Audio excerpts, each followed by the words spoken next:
Bonsoir, mon chers. Happy Saturday night. Actually, it's like really early Sunday morning. It's after midnight, maybe even close to 1. I just got in from work and we're doing our secret sermon. And we are doing the secret teachings of Jesus from the Nag Hammadi scriptures. And basically, just to give you some backstory for those of you joining, hi, I'm Liz, and thanks for all of your likes and comments and subscribes. It's been really, really fun just hearing from you all and watching the channel grow. Thanks to everyone who's participating. So thank you very much. And just some backstory about like why we do like the Saturday night sermons. For starters, I was just like really curious and always interested and wanted to read the Nag Hammadi scriptures and the Dead Sea Scrolls. And I just don't have time with everything else. And so I was like, how am I going to fit this in? And I thought, well, we can all read them together. As like kind of like, I don't know, it just makes me think of like we're late at night, like it's like almost like we're reading, before bed together. It's really fun. And yeah, I'm just interested. There's a lot of controversy around like how people feel about the Gnostic Gospels, whether or not they think they're legitimate. Either way, the point to me is that I'm curious and interested, and there's always a message that comes through. And in fact, I usually connect very deeply with the truth of the Gnostic Gospels, because these were the revelations that were coming through to me like throughout my life without me having ever studied. Like I've never been a good Bible student. I'm not a theologian. I'm just interested. So everybody like take a chill pill, sit down, calm down. If you're not interested, then leave. I'm just saying that because people get hysterical. It's like no one says anything about anything. And then as soon as you like whip these scriptures out, people are like, I've got to tell you the truth about that. So it's like, nobody cares. All right. We're just having a good time. And, putting our minds on Jesus, right? So, yeah. And the reason why we're doing these late is, for one, I work on Saturday nights, so I'm always coming in really late. But also the benefit of doing these really late, there's kind of two benefits. So the Hebrew sages believe that it's very powerful to study in the midnight hour and beyond for many reasons. For one, because you're pushing yourself out of your comfort zone and you're putting yourself through something that is, it stretches you. It's uncomfortable. You're sacrificing yourself. You're in the spirit of Eucharist, breaking the flesh. And in that sacrifice, you need to break open energy to release that potential in order to channel it into something else, right? You can't rob Peter to pay Paul in the energy world. It has to come from somewhere.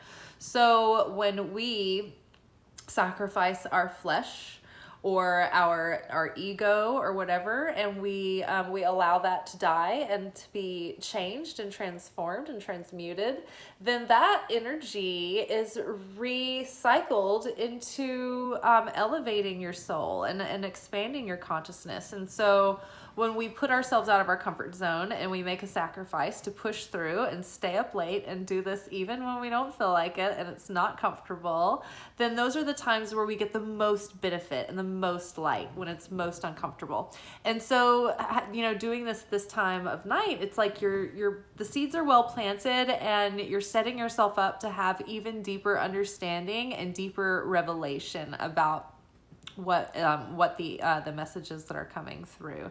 And so that's what we mean when we say even more light can be revealed from this. It means that literally the power of the divine is being rooted and grounded through taking in the energy of the sacrifice, pushing yourself out of your comfort zone, doing an act of sharing. And this is true not only now, but like even in acts of sharing or anytime we make a sacrifice, it releases that energy, breaks the flesh, allows that to be released and put somewhere else. Because energy cannot be created or destroyed. That's the law of conservation of matter. And it also applies like in the spiritual energetic laws too. Another reason is because midnight is a liminal space. It is a world between yesterday and tomorrow, beginning and endings and beginnings. So that is a powerful portal of energy in space. And there was one more thing. Oh yeah, in the Kabbalistic calendar, even down to like minutes and hours and day, like there's different energy to each. It's like a cycle of energy or an arc, I guess, for each day. So starting at midnight, that's the beginning. That's the first, that's the creation of the new day. That's the birth of the new day. So that's the most positive energy. And that's the highest height of positivity each day. And it sort of trails off a little bit throughout the day until the evening when you get like the most negative energy or the least amount of positive energy, because the light is receding into darkness. And so, so that's another thing, just those times a day between midnight and I guess 6 a.m. or 12 are like super positive hours. And then that applies to like days of the week and months and weeks and all of that too. So everything has its own energy. And speaking of energy, okay, so in Kabbalah we learn that each week of the year has a certain signature of energy to it, and all of the growth and the lessons that are kind of sneaking into our little plot for the week are going to be flavored according to this specific energy that's influencing the week. And there is always a coinciding portion of Torah that applies to that week. So I happened to be listening to a podcast put out by the Kabbalah Center. It's called the Weekly Energy Forecast. And they always do a discussion about like what we can do in our mundane lives to like take advantage of the energy of the week. And it's really great. You guys should check it out. You can like look it up on YouTube. Weekly Energy Boost has their own channel, or they have a podcast also. Follow both. Leave a 5-star review. But yeah, so this is really convenient because then you can set yourself up for the week, and it's like Mondays at noon live on YouTube, and that's when they do it. Okay, back to the point I was making. We had talked yesterday and a couple of days before, and maybe a few days before that. I guess like all week we've been really emphasizing using our mouths to speak out loud our what we want, our manifestations, our prayers, like working with Jesus, and like really bringing that prayer life into your day and using it as like a tool that helps you, and gives you momentum and support. Well, they mentioned on the podcast that this week is all about using the mouth because the portal of the mouth is emphasized and even more powerful this week. So lo and behold, we were like in alignment the whole time. So good. We got the assignment. We're already on it. We're on top of that, Rose. Right on top of that, Rose. 90s fans out there, if you haven't seen Don't Tell Mom the Babysitter's Dead, then you ain't no 90s child yet, because you got to see that movie. It's the best. Holler at me if you know Don't Tell Mom the Babysitter's Dead. Okay, so I will read a portion poorly. I might read it twice, and then we'll go back and unpack. And if you want to go back and check out the other videos, we have recently done the Secret Book of James. We have now since then moved on to the Gospel of Philip. And tonight our portion is pretty short, but it's a huge concept, but it's fairly simple, but also complex. So bear with me. But this portion is called Light and Darkness. I'm a bad reader out loud, and so it usually takes me a couple of times to get the rhythm out. And I've never read any of this until right before I start this video. So I'm just reading this and giving you the impressions that I'm getting as they come. All right, the portion is called Light and Darkness. Light and darkness, life and death, and right and left are siblings of one another and inseparable. For this reason, the good are not good, the bad are not bad. Life is not life, and death is not death. Each will dissolve into its original nature, but what is superior to the world cannot be dissolved, for it is eternal. I'm going to read that again because it's worth reading again. It's good to let it sink in. Light and darkness, life and death, and right and left are siblings of one another and inseparable. For this reason, the good are not good, the bad are not bad. Life is not life, and death is not death. Each will dissolve into its original nature, but what is superior to the world cannot be dissolved, for it is eternal. Okay, so I love this because the establishment did not allow any of these gospels to go into the canonical options for the Bible that we have seen today that has been edited by the Nicene Creed. They chose which gospels they wanted to include and they left some out. And it just so happens that the ones that they left out were the ones that were the most, they would encourage people to think for themselves and to live in a more liberal way, in a freer way, not so much an organized, established way where they are, holding up a big commercialized, religious constitution. It was more more organic. And so I think that in that commercialized structure that was started very early on, they gave us this narrative that everything is very black and white. This is this or that, right or wrong, in or out, all or nothing. And nowadays, suddenly, in this, especially in the last 10 years or so, when we've been really accelerating and time just seems to starts moving forward so fast, we started really as a society, especially with Gen Zers and millennials, we're so much more comfortable with life on a spectrum. And it's funny because when you look back, over just the amount of change that's happened since from the 80s to the 90s and then the 90s to the aughts and up until now, it was one major thing at a time was on a spectrum. So it's we focused on sexuality being on a spectrum for a while, and that took us a really long time to get on that bandwagon. I think that we started understanding that people's neurology is on a spectrum, and the way that their neural systems process, and what levels of things that can become overwhelming to certain individuals, that's all on a spectrum.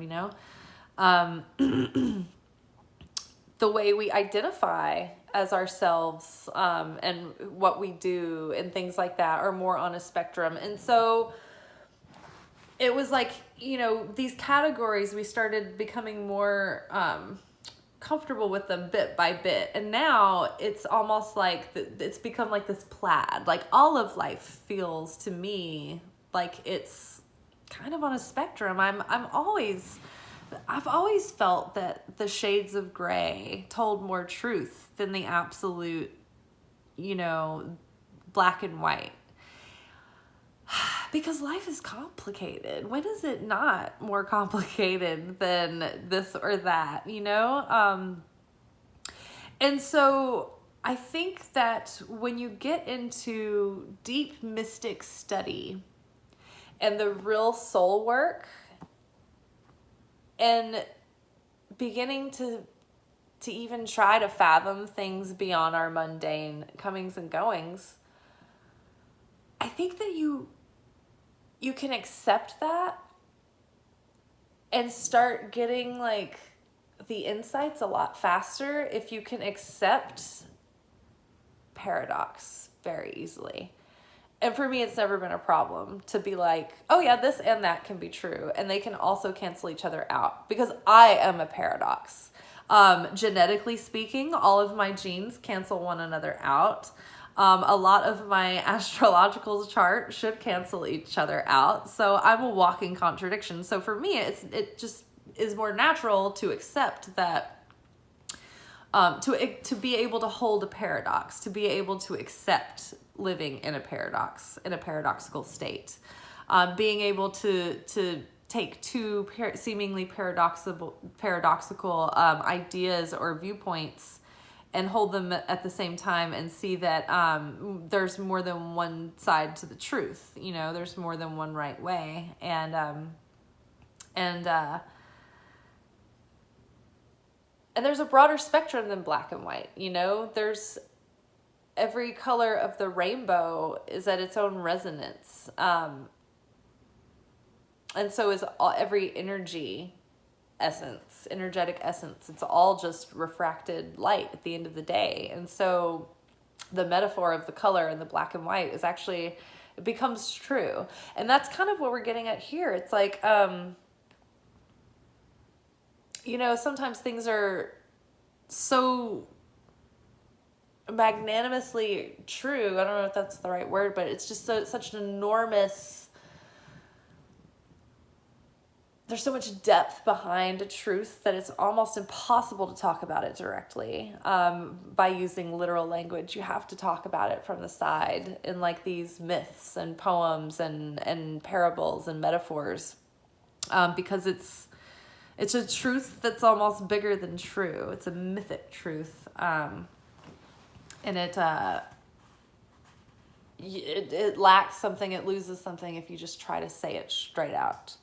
It's almost better to be able to say something a little bit more,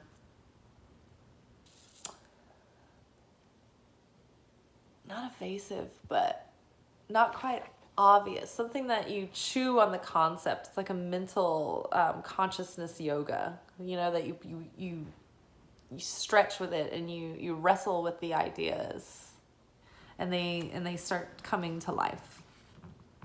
So to say that light and darkness, life and death, and right and left are siblings of one another and inseparable, it's sort of true. It's like in this life, you know, there's, in a way, this reality is dualistic, you know, it's light and vessel, masculine, feminine, light and darkness. But at the end of it all, it's really just unified oneness and beingness. When you go back to the source of it, it's just oneness. There is no separation. There is no, like, the separation is an illusion. And then everything that we see in this physical plane is, in a sense, an illusion. So if everything is one,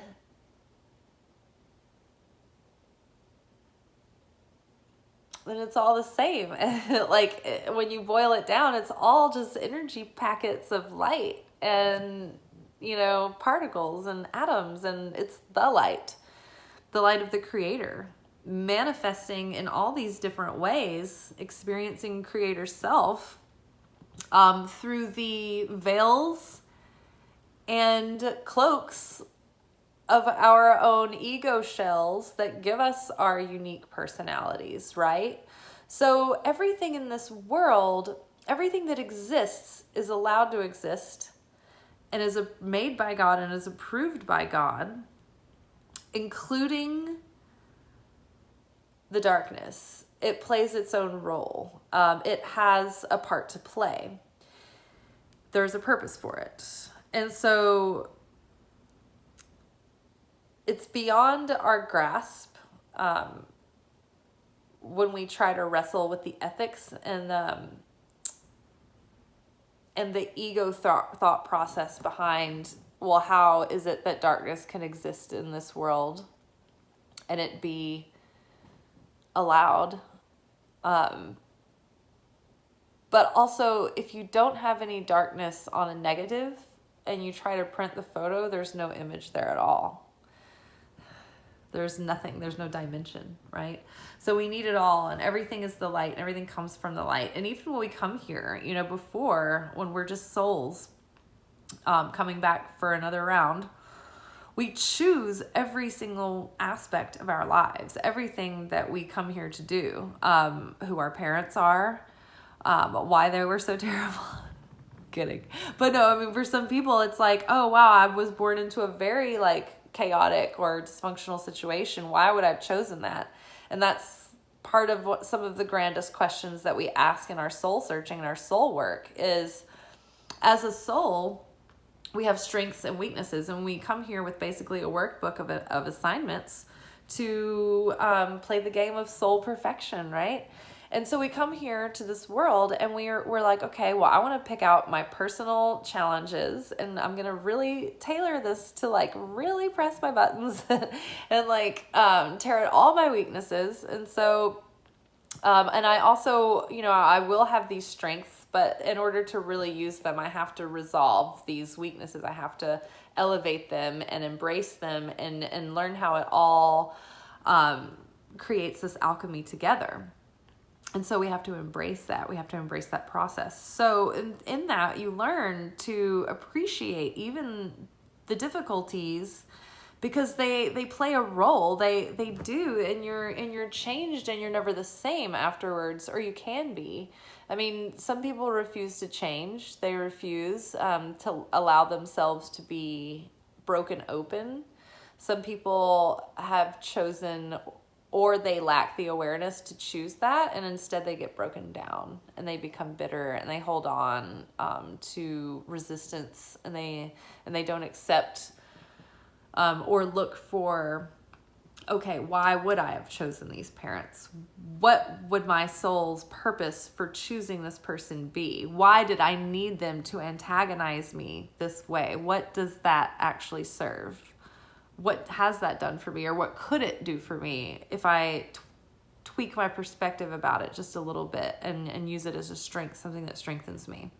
So to get caught up in, the simplification and the reductiveness of just understanding life as light and dark, life and death, right and left, like you're missing so much. There's so much that you're not even you're just missing so much.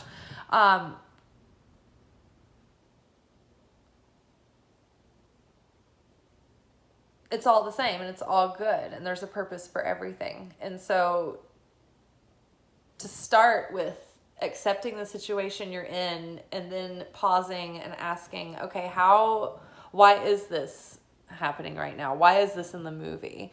How does this serve me, or how can it serve me? And then you can choose from there, how you want to move forward. So light and darkness, life and death, and right and left are siblings of one another and inseparable. For this reason, the good are not good, the bad are not bad. Life is not life, and death is not death. And so it's saying here, it's like, yeah, I mean, it's kind of a shade of gray. Like what seems purely good is not always purely good, right? Like say, for instance, sometimes when you get too much of a good thing, you stagnate, you don't progress. It's pressure that causes evolution, right? So even when things are good and so perfect, like even that can like sour after a while and become boring. Too much of a good thing can become bad. And then, what we would consider bad experiences or negative things actually make us like pretty strong and courageous, and they can give you so much more character and they actually add a lot of excitement to your life. And when you look back, it's like, wow, you've really lived and you have a tale to tell and you've come through so much. And most people who have been through shit, when you ask them if like, would you what would you change, they're like, probably nothing, usually. And that is because they've learned to appreciate that experience, and they're like, well, it was uncomfortable, and maybe at the time I would have thought it was bad, but like looking back now, it was painful and uncomfortable, but maybe it wasn't all bad. And there are some experiences, I don't want to discount the people who have been through like very tragic and dark experiences. Those are very difficult and very dark. And that is where the most complex, it's like that's where we wrestle with those are the questions we ask, like why, how could this happen? And I mean, in Kabbalah, I mean, we learn that those are things that we choose to play out and experience for whatever reason, like there's something attached to it. And there's a lot of complexities there, like there's a lot to do with like things that may have happened in other lifetimes, but basically a lot of different schools of thought, and including Kabbalah, believe that your soul chooses the experiences that you'll have before you come, even the worst ones. So for whatever reason, sometimes things are just a mystery. But like pain is unavoidable, but radical acceptance at least helps lessen the suffering, because at least you're not pushing in resistance, right? For this reason, the good are not good, the bad are not bad, life is not life, and death is not death. And yeah, I mean, this world is not as it seems. Life is not as it seems. It's kind of all an illusion, and so is death. Death is an illusion too. We spend most of this life afraid of death, and when we die, we're going to find out like, oh, death was an illusion. Like when all of my organs stop and I'm unplugged and I wind down like that, like the power going out and the record player slowing down, consciousness is still there. You're still going to be, you're just going to be in pure essence. So there is no real death. You just keep going and you come back again and you do it all again. You try to get this soul going, try to get this soul working in shape.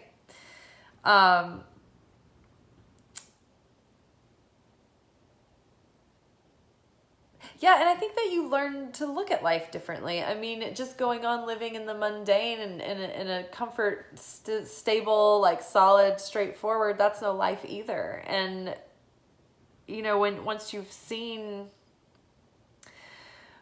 you can appreciate like the ego death and dying to the flesh and things in that spiritual, metaphysical nature, I think that you can appreciate death. And death is not really death anymore. It's transformation. It's rebirth, It's an opportunity.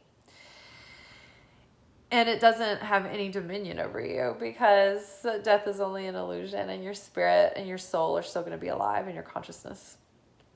Each will dissolve into its original nature, but what is superior to the world cannot be dissolved, for it is eternal.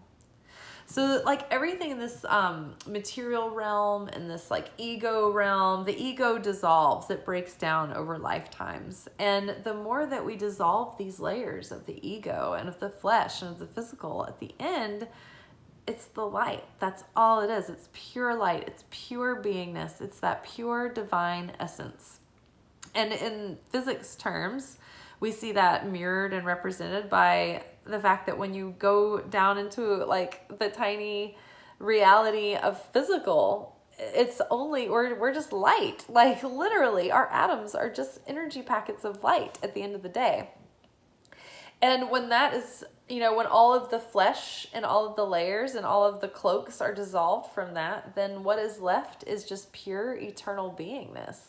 And eternal, I've started to understand the idea of eternity differently. It's not necessarily like a timeline of like, well, it always existed and it always will exist. And I mean, that's true too. But I think of eternal as being perpetual. And, in our day-to-day life, in order for us to be eternal, it means that we are perpetual, that we shine on the good and the bad. We reign on the good and the evil alike. So no matter what, we are radiating our own beingness and vibration and mood, and we're not letting, the tides change that. We're not letting the experiences of the day change the way that we show up to life. We keep giving like the sun, regardless of the circumstances. It's like we're consistent, we're eternal, we are self-mastered, we are perpetual, right? And things don't interrupt that. We are not affected by the outside, because we are eternal and we are sovereign and we are the cause, not the effect. You want to be the cause, just like the creator. The creator is the cause. And then, you know, the universe is the effect of the cause. So in order for us to be more godlike, we have to be the cause, not the effect, which means we can't be constantly affected by life and showing up making our decisions based on how we feel affected. That's called being reactive. When we jump to react to just like resolve the situation or get ourselves comfortable again, or like put it into an uncomfortable spot, and we're doing that from a reactive place, what we want to do is pause and examine the situation and ask, okay, what is this teaching me? Why is this playing out? Why is this happening? What is this connected to? And how do I want to show up to the situation? What's the wisest thing to do here? The most compassionate, you know, having done all of this work on my spirit and my soul, you know, what is the sharing choice? What is the divine, loving, agape choice, you know? And then we have the choice to take action with our free will and not just being reactive, you know, based on reflexiveness. All right, you guys. But what is superior to the world cannot dissolve, for it is eternal. So what is superior is that which encompasses all, which is the light. It's pure energy, pure consciousness, pure love, pure beingness. It is the tendency to be and to become. I am that which I am becoming. All right, that is the end of our portion tonight. We actually still ended up making it like a 30-minute episode, even though it was so much shorter than usual. It was a big concept. We had to think about the nature of duality, the paradox of nature or reality being dualistic, and how would you say oneness? And one unified whole, a unified singularity. I can't think. It's too late. I'm fried. I'm battered and fried, you guys. See you tomorrow. Take care. Bye.